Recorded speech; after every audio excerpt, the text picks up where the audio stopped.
What if one act of compassion could change your life forever?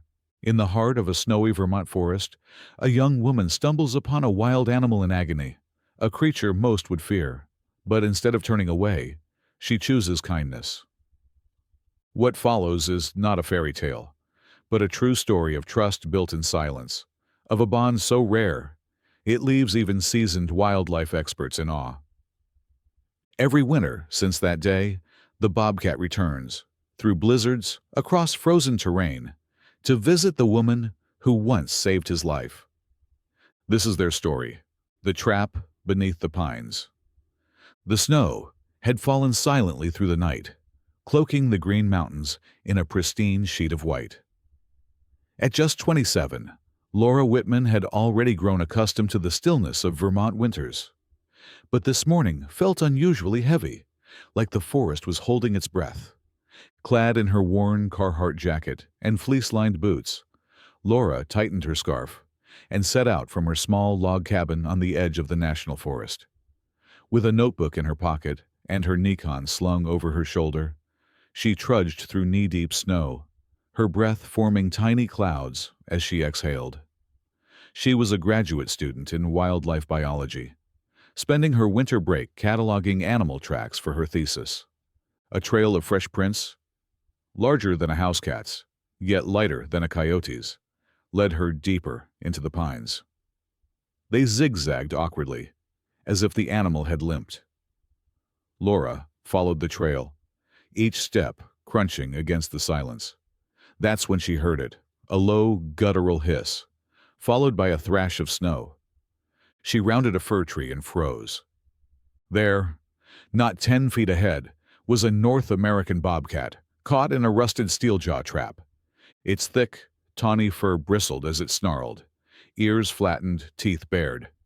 Its short, bobbed tail flicked in pain. One hind leg was twisted in the cruel metal jaws, and blood had soaked into the surrounding snow.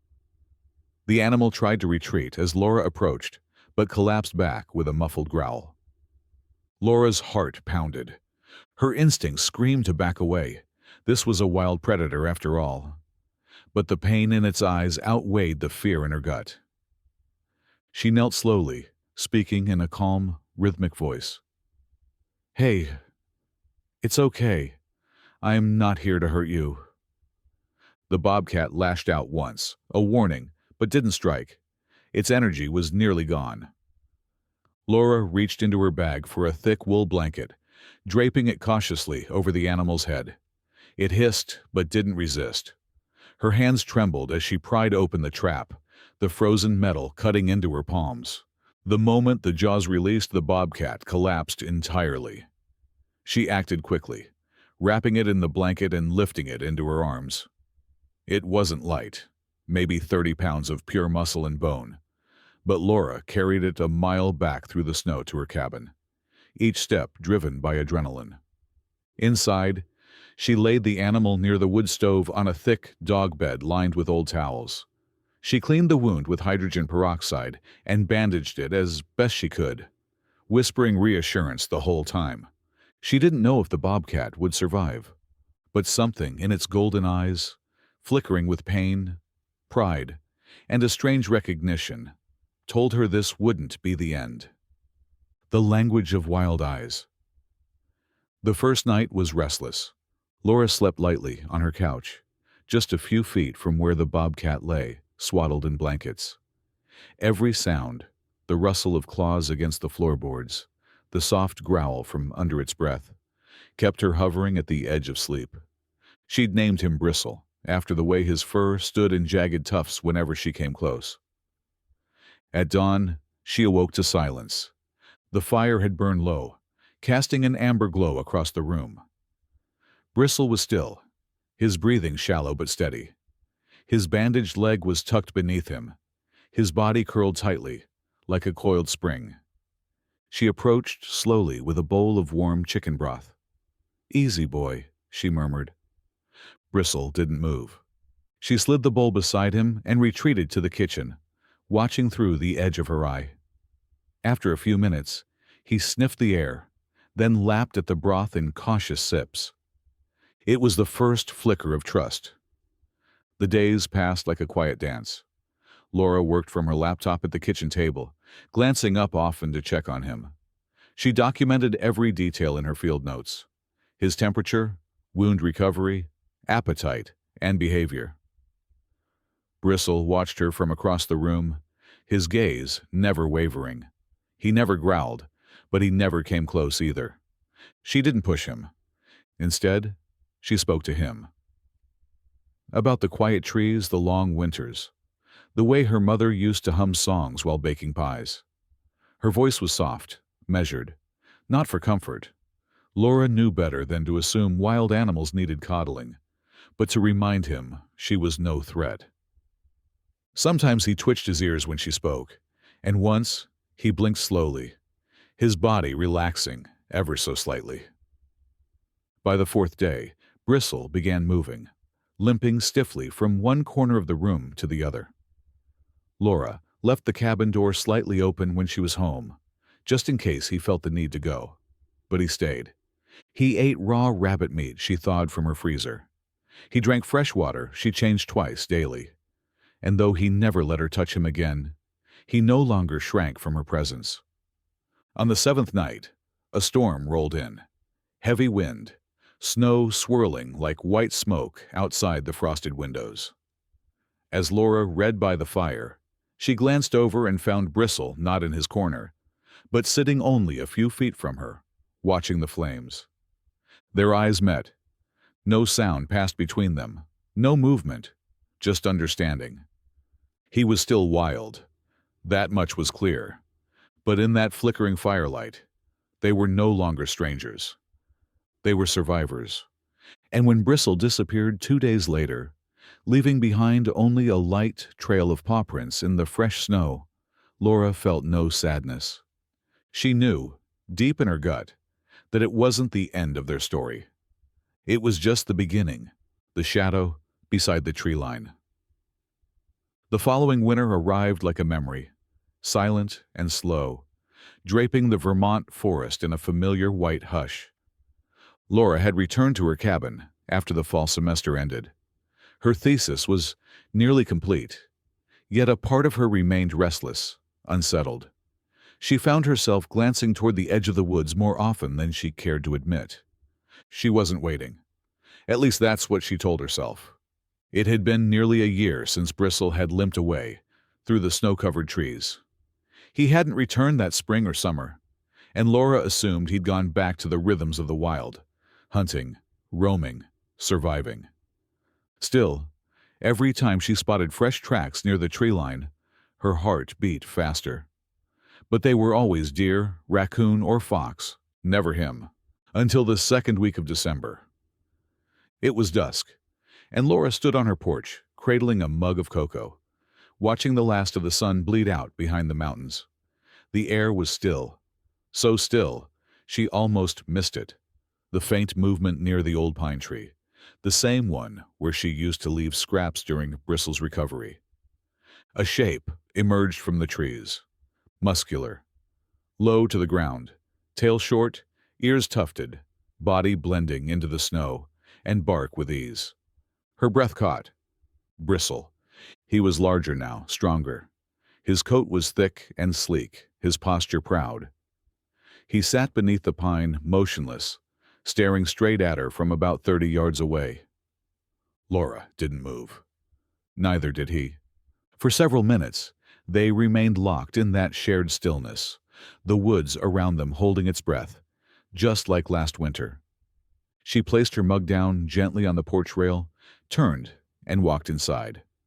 A minute later, she returned with a small bowl of meat and placed it near the edge of the snowbank. Then she stepped back, giving him space. He didn't approach immediately. Only when she had returned to the porch and sat quietly did Bristle move, slow, steady steps that barely left a sound. He sniffed the bowl, took a few cautious bites, then sat again. It was not hunger that brought him here. It was something else. She whispered into the dusk, "Welcome home." He didn't respond. He didn't need to.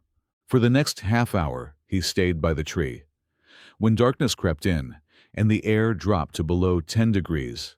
He finally turned, padded silently back into the forest, and vanished into the pines. Laura sat long after he'd gone, her hands cold, her heart full. The wild did not often return, but Bristle had. And somehow, beneath that frozen sky, it meant everything. The quiet between the pines. The next evening, Laura left the bowl out again, just in case. She didn't expect him to return so soon, but something in her bones told her he would. And he did.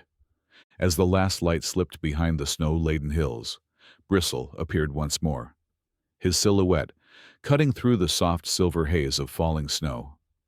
He stood under the same pine tree, unmoving, as if carved from winter itself. No sound announced his arrival. No cry, no growl, only presence. Laura placed the food out again, then retreated to her porch without a word. As she sat with her coat pulled tight and wool blanket over her knees, she watched him. He ate slowly, methodically, pausing between bites to look around. Not fearfully, but with the calm awareness of a creature who knew exactly where he belonged. After he finished, he didn't leave right away. Instead, he sat for nearly an hour, sometimes facing the woods, sometimes facing her, sometimes closing his eyes and simply listening to the wind. And just like the night before, he vanished into the shadows when the cold deepened. The third night, it happened again, and again, and again. By the end of that week, it was no longer a coincidence, it was a ritual. Every evening around dusk, Bristle arrived and took his place beneath the pine. And every evening, Laura offered him a meal, always the same way, with quiet reverence and space. But over time, something subtle changed. One evening, he came a little closer. Not by much, only a few feet beyond the tree line, but close enough that she could see the faint white scar on his hind leg, the one left behind by the trap. Another time, she spoke aloud as he ate.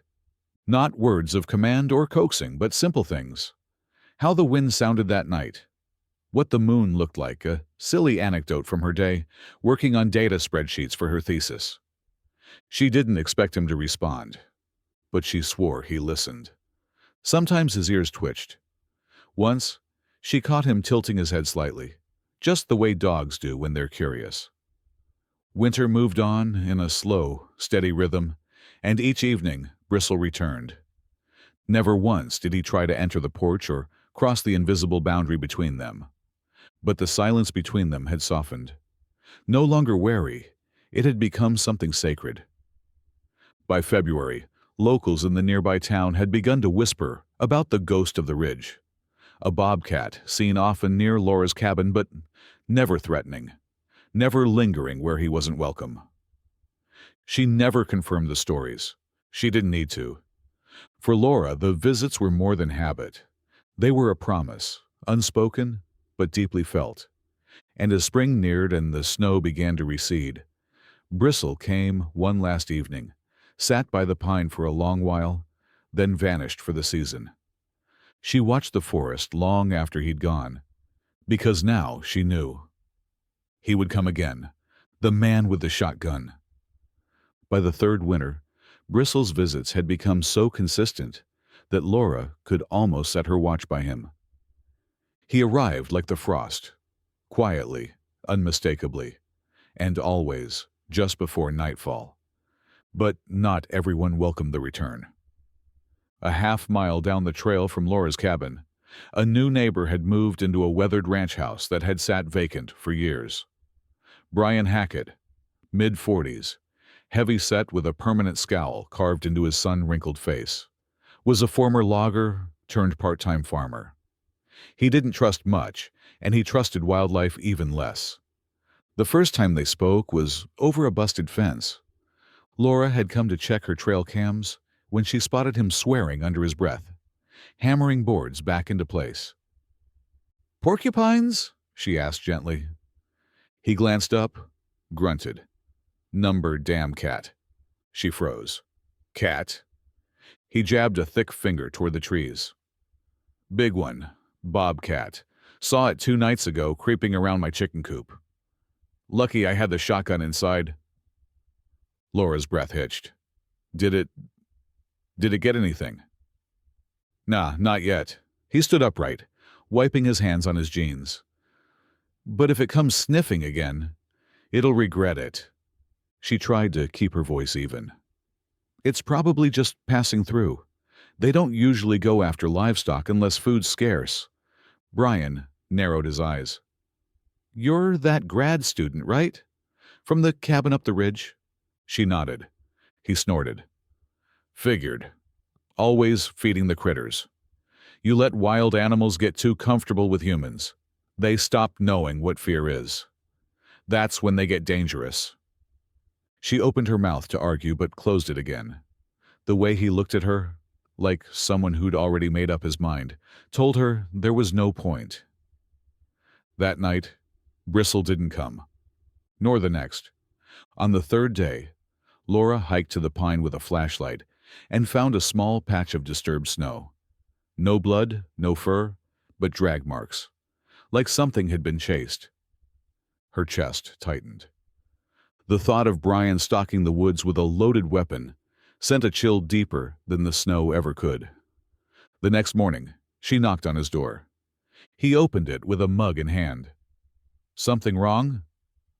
She tried to sound casual. Just wondering if you've seen that bobcat again. He raised an eyebrow. Why? That thing your pet now? She forced a smile. Just curious. He leaned against the doorframe. Don't worry, I haven't shot it. Yet.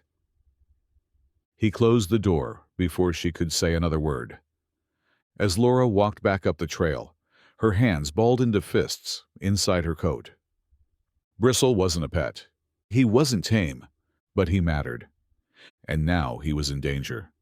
The forest, once a place of peace and stillness, suddenly felt like a battlefield, one where survival wouldn't depend on strength or instincts alone, but trust. And that trust now stood on the edge of a trigger. The silence in the snow. The nights grew colder. By mid-January, the sky hung low over the Green Mountains, casting long gray shadows across the snow-covered earth. Laura continued her ritual, placing food beneath the pine each evening, her breath misting in the air, heart straining against the silence. But Bristle didn't come. Not once. At first, she reasoned it away. Maybe the snow was too deep.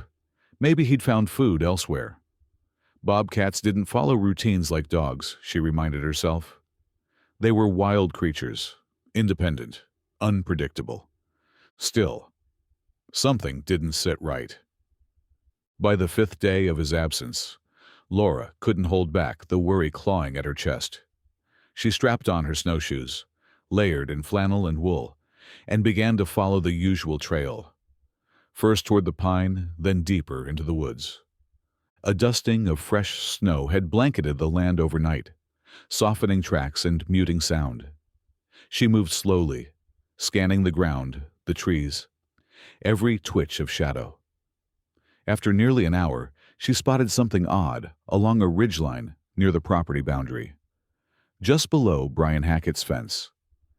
A snare, an old-fashioned one, made of braided wire and rigged between 2 saplings. It was half buried in churned-up snow. Nearby, she found a splash of blood, dark and frozen, along with scratch marks in the ice. Laura dropped to her knees. The prints were unmistakable. Bobcat. She followed them down the slope, heart racing. The trail was messy, the animal clearly limping. A paw print smeared with red confirmed it. Then the trail simply stopped. No body, no more blood, no Bristle. She stood still, every breath a small puff of panic. 100 possibilities raced through her mind. He'd been caught. Maybe injured, maybe worse. If Brian had set the snare, had he found Bristle afterward? Or had the bobcat dragged himself deeper into the woods to die alone? The thought made her stomach twist. She returned to her cabin in silence. That night, the pine stood empty. The bowl of food she placed beneath it remained untouched. The forest no longer felt like a sanctuary. It felt like it was grieving. Over the next few days, Laura checked the ridge again and again. She left signs, called softly through the woods, even placed trail cams, hoping for one glimpse. But there was nothing. Only the wind in the branches. Only the hush of falling snow. She didn't sleep much. She dreamed of golden eyes watching her from the trees, of blood trailing through the snow, of a silent figure slipping away forever. Still, every evening she left the food out.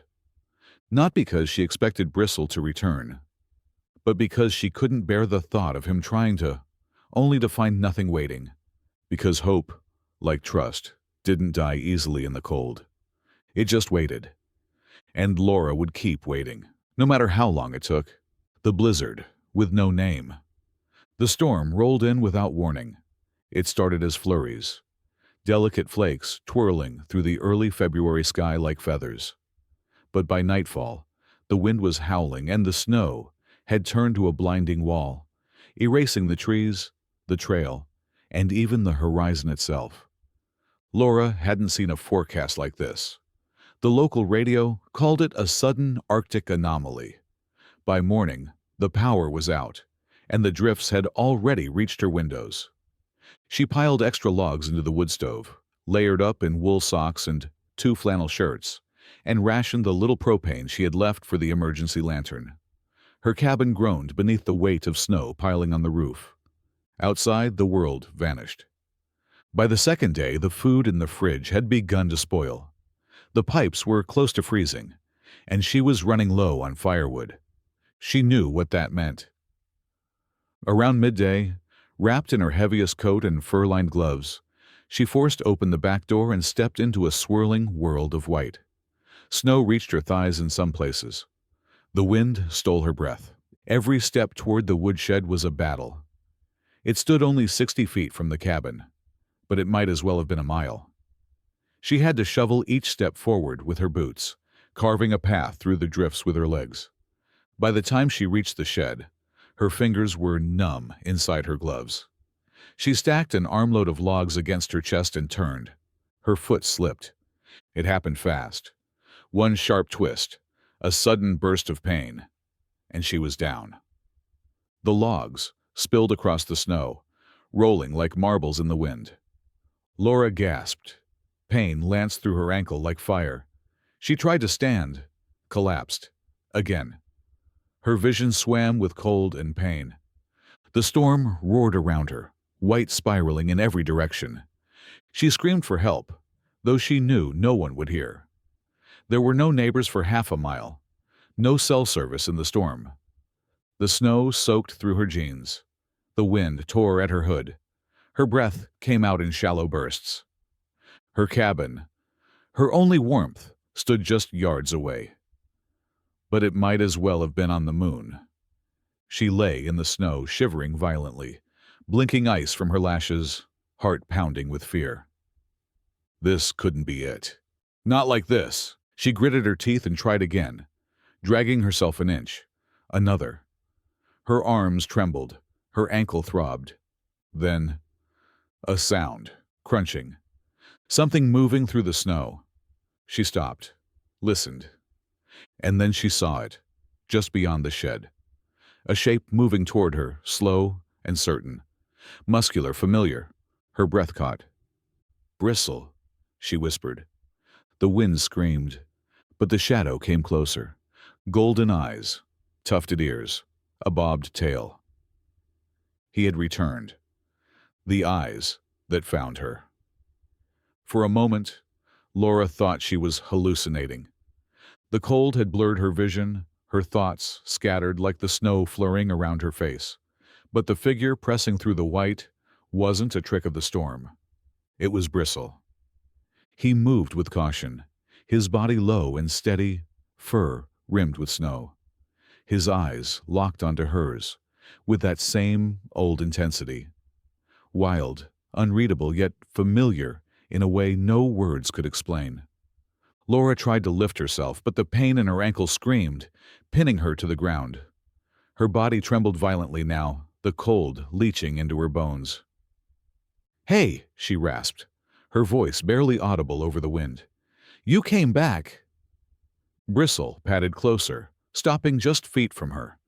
She expected him to retreat, to vanish again into the storm, but instead he stepped beside her and lowered his head.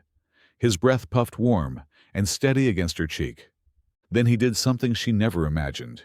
He nudged her, first gently, then again, with more force.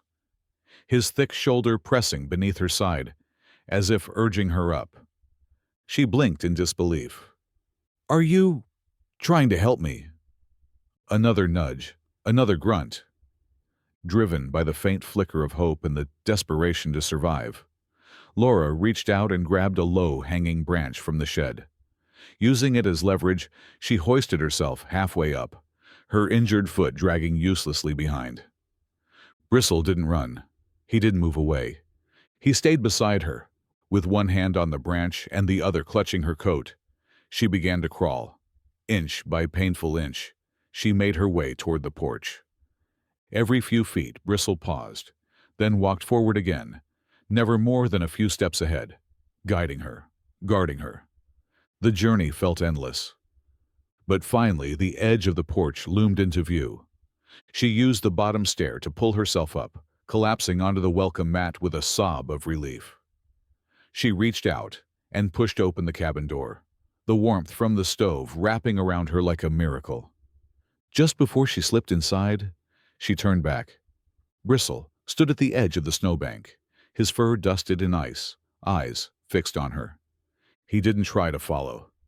He didn't need to. Laura met his gaze, heart pounding.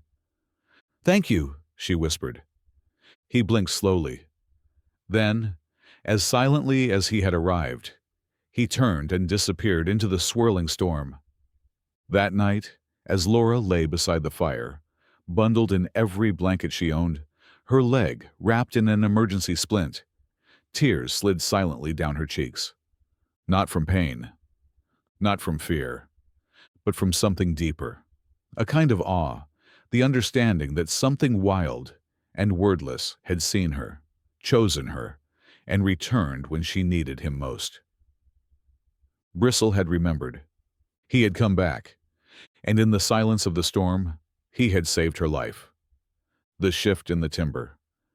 The storm finally broke after 3 harrowing days. Sunlight filtered through the clouds, revealing a world transformed. Snowbanks as tall as fences, tree limbs snapped like twigs, and power lines draped across the ground like ribbons of ruin. Laura, bruised and bandaged, watched from her window as the forest blinked back into life. A week later, the road was cleared enough for a local rescue team to reach her.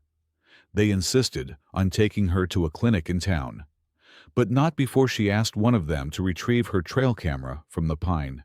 She needed to know. 2 days into her recovery, Laura opened her laptop and scanned through the footage. Her breath caught as she watched the blurry silhouette of Bristle emerge from the storm, moving straight toward the shed, then to where she lay collapsed in the snow. The camera caught everything. His careful approach, his pacing, his nudging. Proof of what she'd felt in her heart. Bristle hadn't wandered by. He'd come for her. Word spread fast around the small town of Granville, and with it came an unexpected change. Brian Hackett showed up unannounced one afternoon. Laura answered the door on crutches, half expecting another thinly veiled threat about wildlife.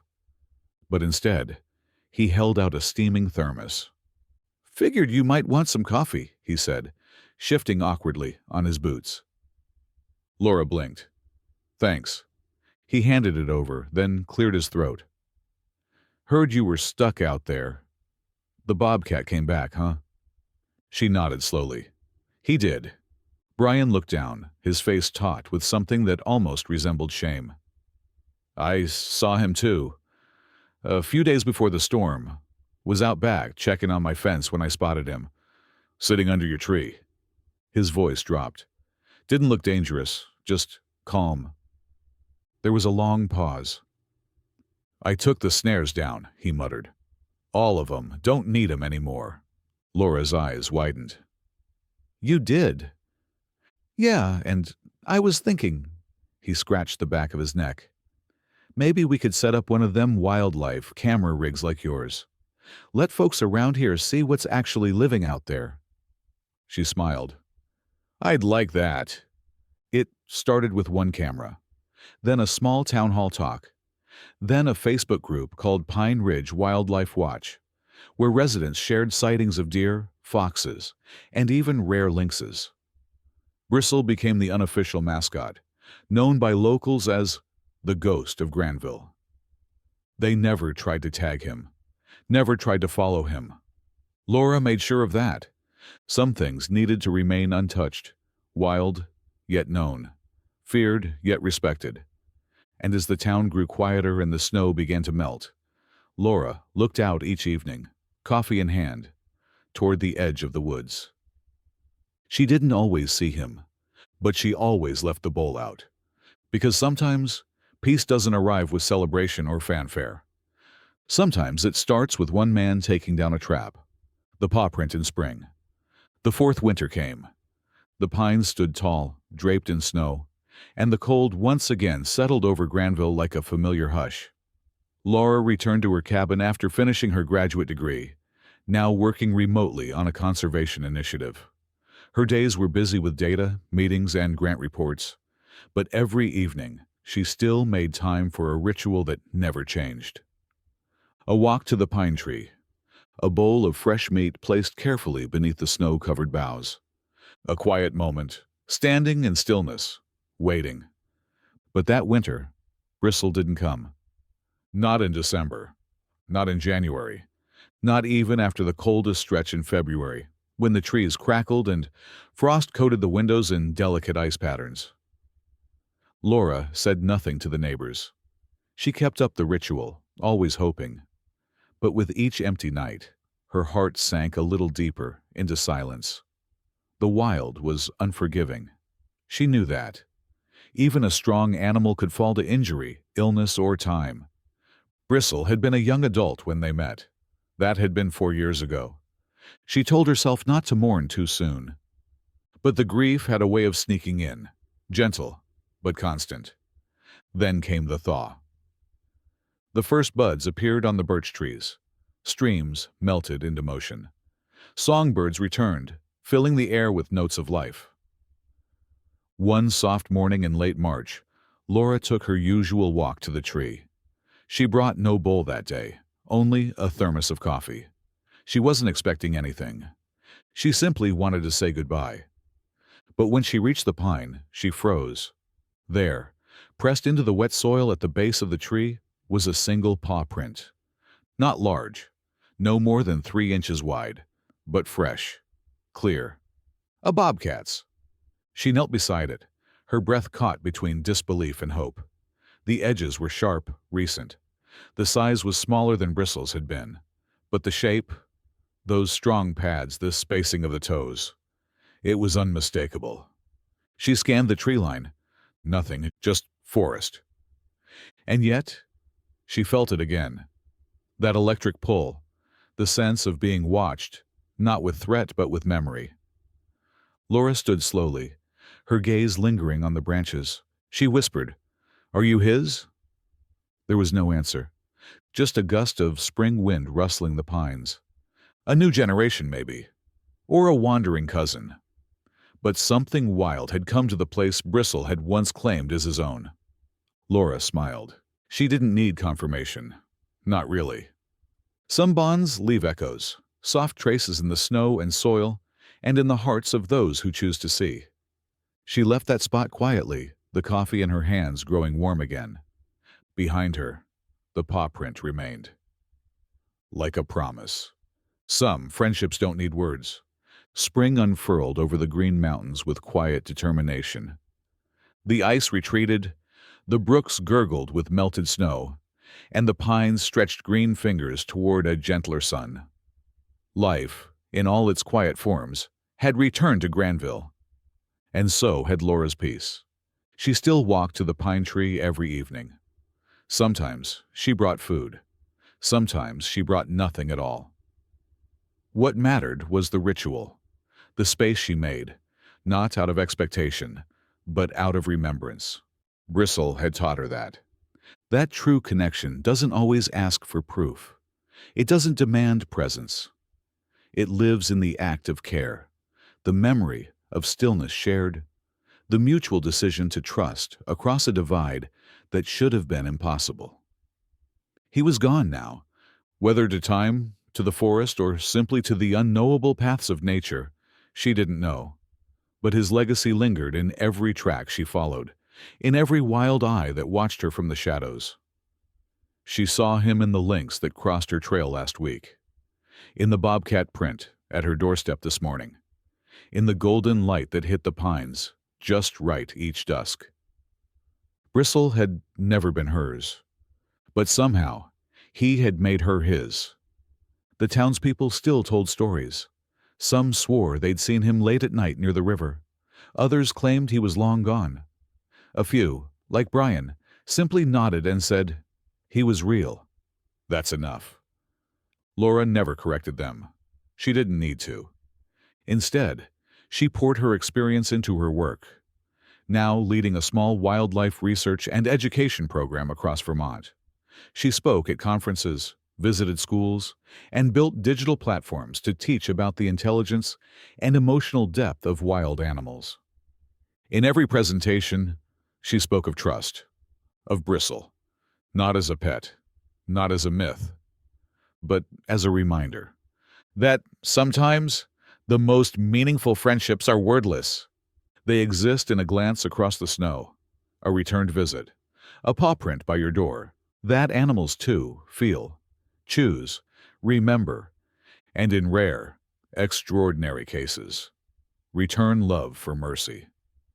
As summer approached and the forest bloomed bright green, Laura sat on her porch one warm evening, her journal in hand.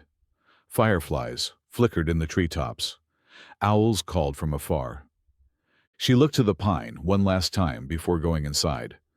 No shadow stood there. No golden eyes glowed from the darkness. Only stillness. But she smiled anyway.